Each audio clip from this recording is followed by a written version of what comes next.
Hi friends. ಇವತ್ತು ನಾವು ಕೃದಂತಗಳ ಬಗ್ಗೆ ತಿಳ್ಕೊಳ್ಳೋಣ ಫ್ರೆಂಡ್ಸ್. ಕನ್ನಡ ವ್ಯಾಕರಣದಲ್ಲಿ ಕೃದಂತಗಳ ಬಗ್ಗೆ ತುಂಬ ಮುಖ್ಯವಾಗಿದೆ. ಸೊ ಕೆಲವರು ಅರ್ಥ ಆಗೋದಿಲ್ಲ, ತುಂಬ ಕಷ್ಟ ಅಂತ ಹೇಳ್ತಾರೆ. ಸೊ ನಾನು ಒಂದು ರೀತಿಯಲ್ಲಿ ನಿಮಗೆ ಸುಲಭವಾಗಿ ಅರ್ಥ ಆಗೋ ಹಾಗೆ ಹೇಳೋ ಪ್ರಯತ್ನ ಪಟ್ಟಿದ್ದೀನಿ ಫ್ರೆಂಡ್ಸ್. ಫಸ್ಟ್ ನೀವು ನನ್ನ ಚಾನಲ್ನ ಮೊದಲೇ ಸಾರಿ ನೋಡ್ತಾ ಇದ್ದರೆ ಸಬ್ಸ್ಕ್ರೈಬ್ ಮಾಡ್ಕೊಳ್ಳಿ, ಯಾಕಂದರೆ ನಿಮಗೆ ನೋಟಿಫಿಕೇಷನ್ ಬೇಗ ಬರುತ್ತೆ. ಆಗ ನೀವು ಪ್ರತಿಯೊಂದು ನನ್ನ ವಿಡಿಯೋಗಳನ್ನು ನೋಡ್ಬೋದು.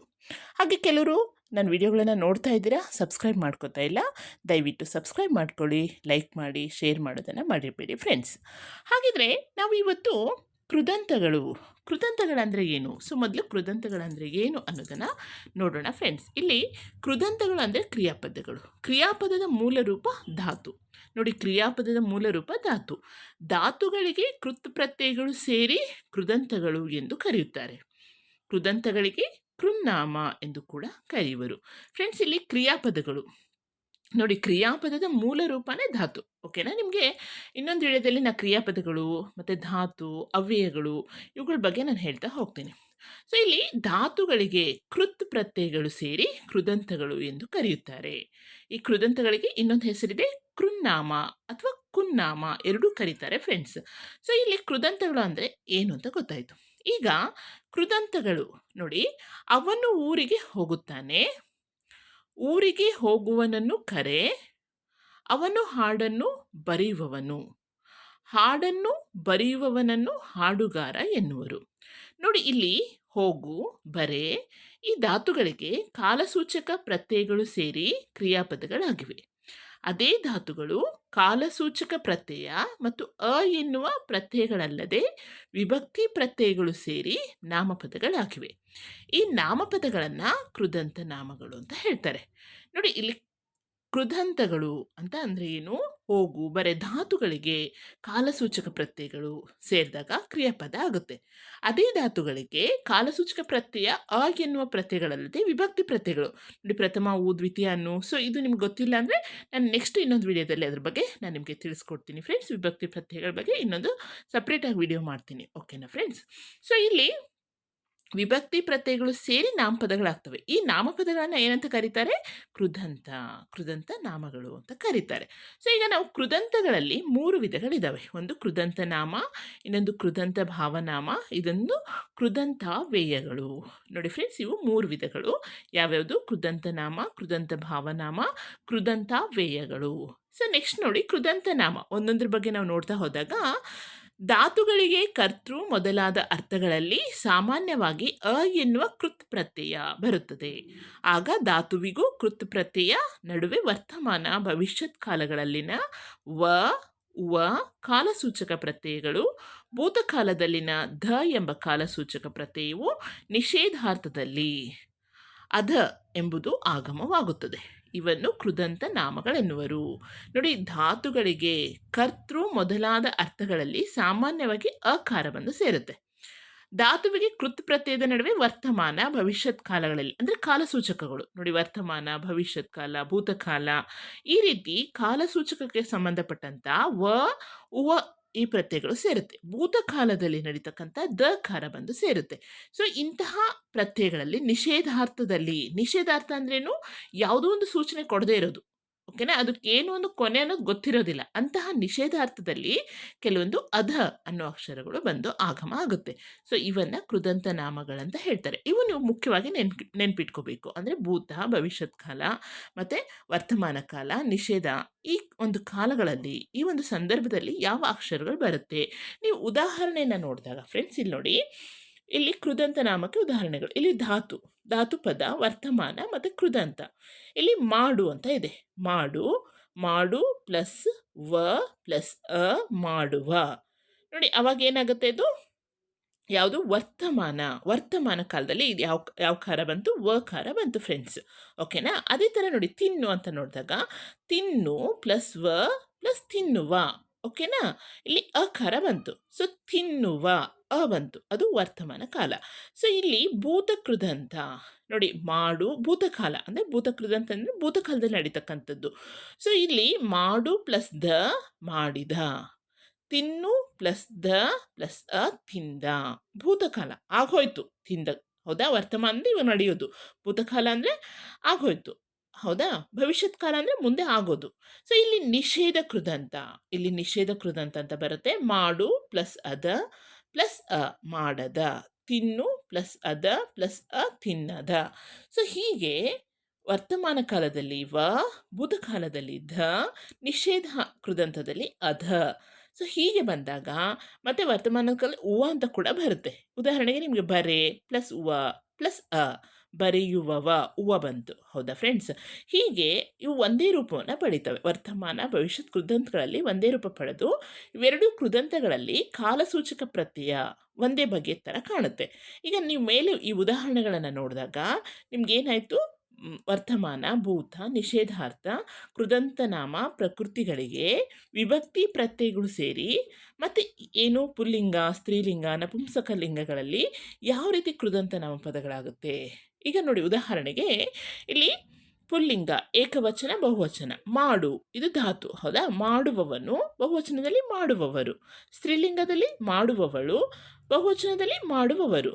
ಸೊ ಹಾಗೆಯೇ ನಪುಂಸಕಲಿಂಗದಲ್ಲಿ ಮಾಡುವುದು ಮಾಡುವವು. ನೋಡಿ ಇವೇ ಕೃದಂತಗಳು ಲಿಂಗಗಳು ಸೇರಿದಾಗ ಯಾವ ರೀತಿ ಬದಲಾವಣೆ ಆಗುತ್ತೆ. ಹೀಗೆ ಅನೇಕ ಉದಾಹರಣೆಗಳು ಸಿಗುತ್ತೆ ಫ್ರೆಂಡ್ಸ್ ನಮಗೆ. ಸೊ ಆ ಉದಾಹರಣೆಗಳನ್ನು ನಾವು ನೋಡ್ತಾ ಹೋದಾಗ ನಿಮ್ಗೆ ಅರ್ಥ ಆಗುತ್ತೆ ಕೃದಂತ ನಾಮಗಳು ಅಂದರೆ ಏನು ಅಂತ. ಸೊ ಇಲ್ಲಿ ನಿಮ್ಗೆ ಅರ್ಥ ಆಗಿರಬೇಕಲ್ಲ, ಕೃದಂತ ನಾಮದಲ್ಲಿ ಒಂದು ಕಾಲಸೂಚಕ, ಇನ್ನೊಂದು ಲಿಂಗಗಳು. ಸೊ ಎರಡರಲ್ಲೂ ಯಾವ ರೀತಿಯಾಗಿ ಧಾತು ಬದಲಾವಣೆ ಕಾಣುತ್ತೆ ಅನ್ನೋದು. ಓಕೆನಾ? ನೆಕ್ಸ್ಟ್ ನೋಡೋಣ ಕೃದಂತ ಭಾವನಾಮಗಳು. ಕೃದಂತ ಭಾವನಾಮಗಳು ನೋಡಿ, ಭಾವಗಳು, ಭಾವನೆಗಳು ನಿಮಗೆ ಗೊತ್ತಿದೆ. ಓಡುವುದರ ಓಟ ಏನು, ಆಮೇಲೆ ನೆನಪು ಇದು ಯಾವ ರೀತಿ, ನೆನೆಯುವುದರ ನೆನಪು ಅದು ಭಾವ. ಓಕೆನಾ? ಇಲ್ಲಿ ನೋಡಿ ಅವನ ಓಟ ಚೆನ್ನಾಗಿತ್ತು, ಇಲ್ಲಿ ಓಡುವ ರೀತಿಯ ಓಟ ಭಾವನಾಮ ಓಟ. ಓಕೆನಾ? ಅದರ ನೆನಪು ಇಲ್ಲ, ಯಾವುದರ ನೆನಪು ಇಲ್ಲ, ನೆನೆಯುವ ರೀತಿಯೇ ನೆನಪು. ಸೊ ನೆನೆಯುವುದರ ಒಂದು ಭಾವ ನೆನಪು. ಓಕೆನಾ? ಇವು ಕ್ರಿಯೆಯ ಭಾವವನ್ನು ತಿಳಿಸುತ್ತದೆ. ಇವನ್ನು ಕೃದಂತ ಭಾವನಾಮಗಳು ಎನ್ನುವರು. ಕ್ರಿಯೆಯ ಭಾವ, ಯಾವ ಕೆಲಸ ನಡೀತಾ ಇದೆ ಅದರ ಭಾವ ಸೂಚಿಸೋದೇ ಇಲ್ಲಿ ಭಾವನಾಮಗಳು. ಧಾತುಗಳ ಮೇಲೆ ಭಾವಾರ್ಥದಲ್ಲಿ ಕೃತ್ ಪ್ರತ್ಯಯಗಳು ಸೇರಿ ಕೃದಂತ ಭಾವನಾಮಗಳಾಗುತ್ತೆ. ನಾನು ಹೇಳಿದ್ನಲ್ಲ ಫ್ರೆಂಡ್ಸ್, ಇಲ್ಲಿ ಧಾತುಗಳ ಮೇಲೆ ಭಾವಾರ್ಥ ಸೇರಿದಾಗ, ಅಲ್ಲಿ ಕೃತ್ ಪ್ರತ್ಯಯಗಳು ಸೇರಿದಾಗ ಕೃದಂತ ಭಾವನಾಮಗಳಾಗುತ್ತೆ. ನಿಮಗೆ ಇಲ್ಲಿ ಉದಾಹರಣೆ ನೋಡಿದಾಗ ಇಲ್ಲಿ ಭಾವಾರ್ಥದಲ್ಲಿ ಕೃತ್ ಪ್ರತ್ಯಯ ಮತ್ತು ಕೃದಂತ ಭಾವನಾಮ, ಇಲ್ಲಿ ಧಾತು ನೋಡಿ. ಧಾತು ಮಾಡು, ಇಲ್ಲಿ ಮಾಡು ಪ್ಲಸ್ ಮಾಡುವುದು. ಇಲ್ಲೇನಾಗುತ್ತೆ? ಕೃದಂತ ಭಾವನಾಮದಲ್ಲಿ ಮಾಡುವುದು. ಸೊ ಮಾಡುವುದು, ತಿನ್ನುವುದು ಇತ್ಯಾದಿ ಈ ಥರ ನೀವು ನೋಡ್ಬೋದು. ಹಾಗೆಯೇ ನೋಡಿ ಇಲ್ಲಿ ಅಂಜು ಅಂತ ಇದೆ. ಅಂಜು ಪ್ಲಸ್ ಇಕೆ, ಅಂಜಿಕೆ. ಇಕೆ ಸೇರಿದಾಗ ಏನಾಗುತ್ತೆ ನಿಮಗೆ? ನಂಬಿಕೆ, ಹೊಗಳಿಕೆ ಈ ರೀತಿಯಾಗಿ ನಿಮಗೆ ಇಕೆ ಅನ್ನೋ ಅರ್ಥದಲ್ಲಿ ಸಿಗುತ್ತೆ. ತೆಗಳಿಕೆ, ನಾಚಿಕೆ, ನಂಬಿಕೆ, ಹೊಗಳಿಕೆ ಈ ಥರ ಸುಮಾರು ನಿಮಗೆ ಎಕ್ಸಾಂಪಲ್ ನೋಡ್ಬೋದು. ಓಕೆನಾ? ನೆಕ್ಸ್ಟ್ ನೋಡಿ ಬೆಳೆ ಪ್ಲಸ್, ಇಲ್ಲಿ ಬೆಳೆ ಪ್ಲಸ್ ವಳಿಕೆ, ಬೆಳೆ ವಳಿಕೆ ಅಂತ ಆಗುತ್ತೆ. ನೋಡಿ ಬೆಳೆ ವಳಿಕೆಯಲ್ಲಿ ತಿಳುವಳಿಕೆ, ನಡವಳಿಕೆ ಅಂದರೆ ಒಂದು ವಳಿಕೆ ಅನ್ನೋ ಒಂದು ಧಾತು ಸೇರಿತು. ಹಾಗೆಯೇ ಇವು ಇದೇ ರೀತಿಯಾಗಿ ನೀವು ಅನೇಕ ನೋಡ್ಬೋದು. ಉಡು ಪ್ಲಸ್ ಹೀಗೆ ಬಂತು. ಹೀಗೆ ಉಡಿಗೆ, ತೊಡಿಗೆ, ಅಡಿಗೆ, ಮುತ್ತಿಗೆ, ಹಾಸಿಗೆ, ಏಳಿಗೆ ನೋಡಿ, ಹೀಗೆ ಅನೇಕ ಉದಾಹರಣೆಗಳನ್ನು ನೋಡ್ತೀವಿ. ಅದೇ ಬರು ಪ್ಲಸ್ ಅವು ನೋಡಿ, ಬರವು ಯಾವುದು? ಅವು. ಓಕೆ? ಅವಕ್ಕೆ ಸೆಳವು, ಮರವು, ಒಲವು, ಕಳವು, ತೆರವು ಈ ರೀತಿಯಾಗಿ ನಾವು ಇನ್ನು ಉದಾಹರಣೆಗಳನ್ನು ನೋಡ್ಬೋದು ಫ್ರೆಂಡ್ಸ್. ಈಗ ನೋಡಿ ಸಾವು ಅಂತ ಇದೆ. ಸಾ ಪ್ಲಸ್ ಉ ಓಕೆನಾ? ಊಕಾರ ಬಂತು. ಸೊ ಸಾವು, ನೋವು, ಮೇವು, ದಣಿವು, ಅರಿವು ಇತ್ಯಾದಿ. ಹೀಗೆ ನಮಗೆ ಅನೇಕ ಉದಾಹರಣೆಗಳು ಸಿಗುತ್ತೆ. ಅದರಲ್ಲಿ ನಿಮಗೆ ಸ್ವಲ್ಪ ವ್ಯತ್ಯಾಸ ಯಾವ ರೀತಿಯಾಗಿ ಅಂದರೆ, ಹಳೆಗನ್ನಡದ ಕೆಲವು ಹೊಸಗನ್ನಡದ ರೂಪಾಂತರ ಹೊಂದಾಗ ಏಳಿಗೆ ಅನ್ನೋದು ಏಳಿಗೆ, ಕಾಣಿಕೆ ಅನ್ನೋದು ಕಾಣಿಕೆ, ಒಲ್ಮೆ ಅನ್ನೋದು ಒಲ್ಮೆ, ಪುಣ್ಕೆ ಅನ್ನೋದು ಪುಣಿಕೆ, ಸಲ್ಗೆ ಅನ್ನೋದು ಸಲಿಗೆ. ಸೊ ಹೀಗೆ ಅನೇಕ ಬದಲಾವಣೆಗಳಾಗುತ್ತೆ ಫ್ರೆಂಡ್ಸ್. ಹೀಗೆ ಇದು ಕೃದಂತ ಭಾವನಾಮಗಳು. ನೆಕ್ಸ್ಟ್ ನೋಡೋಣ ಕೃದಂತಾವ್ಯಯಗಳು. ನೋಡಿ ಧಾತುಗಳ ಮೇಲೆ ಧರೆ, ಉತ್ತ, ಗೆ, ಅಲು, ಅದೆ, ಉತ, ಇರಲು ಮುಂತಾದ ಕೃತ್ ಪ್ರತ್ಯಯಗಳು ಸೇರಿ ಆಗುವ ಅವ್ಯಯಗಳಿಗೆ ಕೃದಂತಾವ್ಯಯಗಳು ಎಂದು ಹೆಸರು. ಸೊ ಅರ್ಥ ಆಗಿರಬೇಕಲ್ಲ ಫ್ರೆಂಡ್ಸ್, ಕೃದಂತಾವ್ಯಯಗಳಿಗೆ ಏನಾಗುತ್ತೆ. ಸೊ ಇಲ್ಲಿ ಬಿಡಿಸಿ ಬರೆದಾಗ ಇಲ್ಲಿ ಏನಾಗುತ್ತೆ ನೋಡಿ, ಯಾವ್ದು ಬರುತ್ತೆ? ದ, ಧರೆ, ಉತ್ತ, ಗೆ, ಅಲು, ಅದೆ, ಅ, ಉತ, ಇರಲು ಈ ಥರದ್ವು ಕೃತ್ ಪ್ರತ್ಯಯಗಳು ಸೇರಿದಾಗ ಕೃದಂತಾವ್ಯಯಗಳಾಗುತ್ತೆ. ಓಕೆನಾ ಫ್ರೆಂಡ್ಸ್? ಇಲ್ಲಿ ಕೃದಂತಾವ್ಯಯಗಳಿಗೆ ನಾವು ಉದಾಹರಣೆ ನೋಡಿದಾಗ ಅಲ್ಲಿ ಫಸ್ಟ್ ಪ್ರತ್ಯಯ ಧಾತುಗಳು, ಪ್ರತ್ಯಯ ಕೃದಂತಾವ್ಯಯಗಳು ಅಂತ ಬರುತ್ತೆ. ಸೊ ಇಲ್ಲಿ ಉತ ಮಾಡು, ಮಾಡು ಪ್ಲಸ್ ಉತ ಮಾಡುತ್ತಾ. ನೋಡಿ ಫ್ರೆಂಡ್ಸ್ ಎಷ್ಟು ಸುಲಭವಾಗಿದೆ. ಇಲ್ಲಿ ಉತ, ಓಕೆನಾ? ಉತಕ್ಕೆ ನಾವು ಮಾಡು ಪ್ಲಸ್ ಉತ ಮಾಡುತ್ತಾ, ನೋಡುತ್ತಾ, ಬರುತ್ತಾ. ಸೊ ಹೀಗೆ ಅನೇಕ ನಮಗೆ ಉದಾಹರಣೆಗಳು ನೋಡ್ಬೋದು. ಅದೇ ಥರ ತಿನ್ನು ಪ್ಲಸ್ ದು, ನೋಡಿ ದು ಬಂತು, ತಿಂದು, ಓಕೆ, ನುಡಿದು, ನಡೆದು, ಬರೆದು. ಆ, ಈ ನೋಡಿ ಮಾಡು ಪ್ಲಸ್ ಈ, ಮಾಡಿ, ಹೇಳಿ, ಕೇಳಿ, ನೋಡಿ. ಸೊ ಇವೆಲ್ಲ ನಾವು ಪ್ರತಿದಿನ ಉಪಯೋಗಿಸ್ತಾ ಇರ್ತೀವಿ. ಅಲ್ಲಿಕ್ಕೆ, ತಿನ್ನಲಿಕ್ಕೆ, ನೋಡಿ ತಿನ್ನಲಿಕ್ಕೆ ಅಂತ ಹೇಳಿದ್ವಿ, ಹೌದಾ? ಆ ಥರ ನಾವು ಬರೆಯಲಿಕ್ಕೆ, ಬರೀಲಿಕ್ಕೆ, ತಿಳಿಯಲಿಕ್ಕೆ ಈ ರೀತಿ ನಾವು ಉದಾಹರಣೆ ನೋಡ್ಬೋದು. ಅದೇ ರೀತಿ ಮಾಡು ಪ್ಲಸ್ ಅದು, ಮಾಡದೆ, ನೋಡಿ ಮಾಡದೆ, ನೋಡದೆ, ತಿನ್ನದೆ, ಬರೆಯದೆ, ಹೇಳದೆ, ಹೀಗೆ ನಾವು ಅನೇಕ ಉದಾಹರಣೆಗಳನ್ನು ಕೃದಂತಾವ್ಯಯಗಳಲ್ಲಿ ನೋಡ್ಬೋದು. ಸೊ ಇಲ್ಲಿ ಕೃದಂತಾವ್ಯಯಗಳಲ್ಲಿ 2 ವಿಧಗಳನ್ನು ನಾವು ಮತ್ತೆ ನೋಡ್ತೀವಿ. ಯಾವುದು? ಇಲ್ಲಿ ನೋಡಿ, ಈ ಕೃದಂತಾವ್ಯಯಗಳಲ್ಲಿ ಲಿಂಗ, ವಚನ, ವಿಭಕ್ತಿಗಳಿಂದ ವ್ಯತ್ಯಾಸವಾಗದ ಶಬ್ದರೂಪಗಳು ಇಂಥವುಗಳ ಅಪೂರ್ಣ ಕ್ರಿಯೆಗೆ ಪೂರ್ಣ ಕ್ರಿಯೆಗೆ ವಿಶೇಷವಾಗಿರುತ್ತೆ. ಅಂದರೆ ಯಾವ ರೀತಿ ವ್ಯತ್ಯಾಸ ಆಗುತ್ತೆ? ವಚನ ಕರ್ತೃಗೆ ಇಲ್ಲಿ ಹೆಚ್ಚು ಒಂದು ಪ್ರಿಫರೆನ್ಸ್ ಕೊಡಬೇಕಾಗತ್ತೆ. ಇದರಲ್ಲಿ ಏನಪ್ಪ ಅಂದರೆ ಏಕಕರ್ತೃಕ, ಭಿನ್ನ ಕರ್ತೃಕ. ನೋಡಿ ಕೃದಂತಾವ್ಯಯಗಳಲ್ಲಿ ವಿಶೇಷತೆ ಇರೋದ್ರಿಂದ ಅದರಲ್ಲಿ 2 ಭಾಗವನ್ನು ಮಾಡ್ತಾರೆ. ಒಂದು ಏನು ಏಕಕರ್ತೃಕ, ಇನ್ನೊಂದು ಭಿನ್ನ ಕರ್ತೃಕ. ನಾವು ಒಂದೊಂದೇ ನೋಡಿದಾಗ ನೋಡಿ ಕೃದಂತಗಳಲ್ಲಿ ಒಂದೇ ಅಥವಾ ಒಬ್ಬನೇ ಕರ್ತೃವಿಗೆ ಸಂಬಂಧಿಸಿದ್ದು. ಏಕಕರ್ತೃಕ ಒಂದು ಪರ್ಸನ್ಗೆ, ಒಬ್ಬ ವ್ಯಕ್ತಿಗೆ ಸಂಬಂಧಿಸಿದ್ದು. ನಾವು ಅದನ್ನು ಸಮಾನಾರ್ಥಕ ಕರ್ತೃಕ ಅಂತ ಕೂಡ ಕರಿಬೋದು. ಇಲ್ಲಿ ಏಕಕರ್ತೃಕವನ್ನು ಸಮಾನಾರ್ಥಕ ಕರ್ತೃಕ ಅಂತ ಕೂಡ ಕರಿತೀವಿ. ಇದನ್ನು ನೆನ್ಪಿಟ್ಕೊಳ್ಳಿ, ಓಕೆನಾ? ಇಲ್ಲಿ ಉದಾಹರಣೆಗೆ ರಾಮನು ಬಂದು ಹೇಳಿ ಹೋದನು, ರಾಮನು ಬಂದು ಹೇಳದೆ ಹೋದನು. ನೋಡಿ ಇಲ್ಲಿ ಒಂದೇ ಕರ್ತೃ ಇದೆ. ರಾಮ ಅನ್ನೋನು ಇಲ್ಲಿ ತುಂಬ ಇಂಪಾರ್ಟೆನ್ಸ್ ಇರೋದು. ಇಲ್ಲಿ ಹೇಳೋದು, ಹೇಳು, ಹೋಗು ಇವು ಕ್ರಿಯೆಗೆ ರಾಮ ಒಬ್ಬನೇ ನಮಗೆ ಕಾರಣ ಆಗ್ತಾನೆ, ಹೌದಾ? ಸೊ ಹಾಗಾಗಿ ಇವು ಏಕಕರ್ತೃಕ. ಸೊ ಏಕಕರ್ತೃಕದಲ್ಲಿ ನಾವು ಈ ರೀತಿಯಾಗಿ ಉದಾಹರಣೆಗಳನ್ನು ನೋಡ್ಬೋದು. ನೆಕ್ಸ್ಟ್ ನೋಡಿ ಫ್ರೆಂಡ್ಸ್, ಇಲ್ಲಿ ಭಿನ್ನ ಕರ್ತೃಕ. ಭಿನ್ನ ಕರ್ತೃಕದಲ್ಲಿ ಒಂದೇ ಕರ್ತೃವಿಗೆ ಸಂಬಂಧಿಸಿದೆ ಬೇರೆ ಬೇರೆ ಕರ್ತೃಗಳಿಗೆ ಸಂಬಂಧಪಡುವುದು ಭಿನ್ನ ಕರ್ತೃಕ. ಓಕೆನಾ? ಇಲ್ಲಿ ಉದಾಹರಣೆಗೆ ಉಪಾಧ್ಯಾಯರು ಬೋಧಿಸಲು ವಿದ್ಯಾರ್ಥಿಗಳು ಕಲಿತರು. ಅಂದರೆ ಉಪಾಧ್ಯಾಯರು ಒಂದು ಗುಂಪು, ಅಲ್ಲಿ ಏಕಕರ್ತೃಕ ಇಲ್ಲ, ಬೇರೆ ಬೇರೆ ರೀತಿಯಾಗಿದೆ. ಹಾಗೆ ನಾವು ಉದಾಹರಣೆ ನೋಡಿದಾಗ ನೋಡಿ ಕೆಲಸ ಮಾಡು, ಈ, ಹೌದಾ, ತಾಯಿ ಮಗಳನ್ನು ಬರ ಹೇಳಿದ್ದಾಳೆ. ಇಲ್ಲಿ ಭಿನ್ನ ಭಿನ್ನವಾಗಿದ್ದಾವೆ ಕರ್ತೃಗಳು. ಏಕಕರ್ತೃ ಅಂತ ಒಬ್ಬರಿಗೆ ಪರ್ಟಿಕ್ಯುಲರ್ ಹೇಳ್ತಾ ಇಲ್ಲ.